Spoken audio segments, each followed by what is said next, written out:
What do you mean?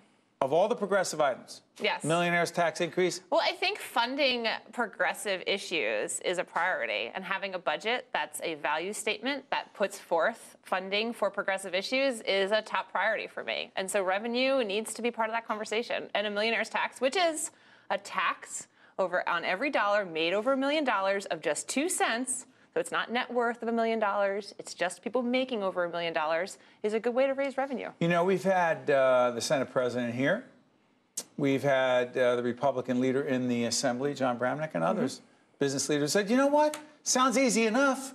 A lot of people are supporting it. Some question it, but public polls check them out, what they say. There are a lot of folks who say this. Yeah, it's got a huge support. Okay, but what about the practical problem, which they raise is, you raise taxes on certain millionaires over $1 million, and they'll say, wait a minute, I'm going to Florida. It's not even an income tax there. I'm going to some other state with a lower income tax. Aren't you afraid of losing that revenue, which then de facto you don't have the revenue to do the things, the progressive things you want to do? Well, it just so happens that New Jersey Policy Perspective has done this research. This is a good question, and right? By the way, check out our New Jersey Policy Perspective interview. Who's the executive director we just had on? Brendan McCoy. He checked out, yeah, McCoy was on so with us. they do great research on this, and they've shown that even when you raise taxes on the highest income people, so we're talking about like a super small number of people in the state of New Jersey, they don't leave. That actually they stay. They're not going to leave for Florida or Montana. A lot of them commute and work in New York.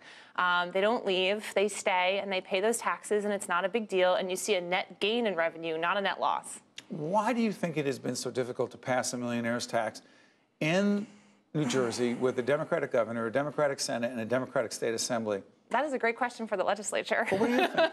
I think that it's... Well, I've asked Senate President to check out our Sweeney interview. He said, look, I was for it before. Yes, 5 times. Okay, but here's what he says. I'm not here to make his case, but this is what he said. He said, after President Trump, and I don't imagine you're a fan. I'm not a fan. After President Trump and the Republicans in Congress decided to limit state and local tax deductions, your state income taxes, your property taxes, you put them together, 10 grand, that's it. You can't deduct any more than that. Sweeney says, the Senate president said, well, after that, how are you going to increase taxes on millionaires when you've got this other situation that hurts so many New Jerseyans? Because the Trump tax cuts overall still benefit the highest, wealthiest people in New Jersey. So they're still making out okay, even with the SALT deduction. Adding this tiny millionaire's tax isn't going to change the equation for them. You really, and you, by the way, if the millionaire's tax does not happen, we're doing this on the, what's the date, guys? The 18th? Listen, who knows whether the date's going to be open after July 1st. I know. You can see that? My fingers are crossed right there.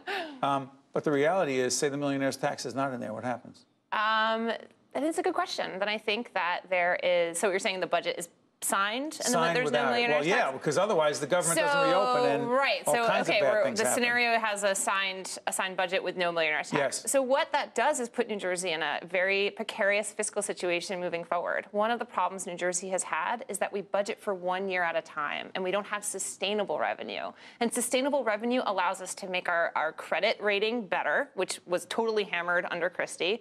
It allows us to make long-term investments in things like transit and college, and it allows us to plan for the future. And so I think, yeah, we could shove this budget in right at the last second at the buzzer and make it happen, but it doesn't solve the bigger structural problems that this is not how budget negotiations should happen. They shouldn't happen where a bill is introduced, zips through the committee on Monday without the bill even being open to the public, those debates happening in the public square, and then hurried up and voted on in the full legislature by Thursday. That is not a good process. So it's no wonder New Jersey's in dire fiscal straits. If you're listening to us on the audio side, radio side, Sue Altman, State Director, New Jersey Working Families.